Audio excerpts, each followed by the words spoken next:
अॼोको ॾियारो Sindh TV network तरफ़ां जेको मज़लूम औरतुनि सां न सिंध जे नियाणियुनि सां साथ जो बचनि जे हवाले सां मल्हायो पियो वञे त असां सिंध टीवी खे सलाम पेश कयूं था। ऐं सिंध धरती जी जेका मज़लूम औरत आहे सदियुनि खां वठी ग़ुलामीअ जो जेको आहे घटि उन जी गिची में आहे। अॼु जेको 3 डिसंबर आहे सक़ाफ़त जे ॾियारे जे हवाले सां तव्हां ॾिसो पिया नंढड़ा वॾड़ा सभु गुलनि जहिड़ा ॿारड़ा ऐं ॿिया सॼा जेके दोस्त आहिनि उहे गॾिजी इन ॾींहं खे ईद जीअं मल्हाए रहिया आहिनि।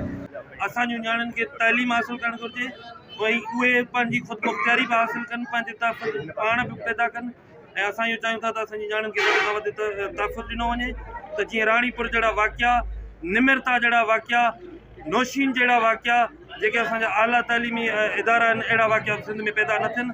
ऐं अॼु बिलख़ुसूस जेको सिंध टीवी जेको अजीब मेलो मचायो आहे मज़लूम औरत जो साथ, त हिन सिंध में असांजी औरत खे उहा आज़ादी न आहे ऐं असांजे हिते जेको मर्दाणू समाज आहे उन में औरत खे उहे हक़ नथा मिलनि।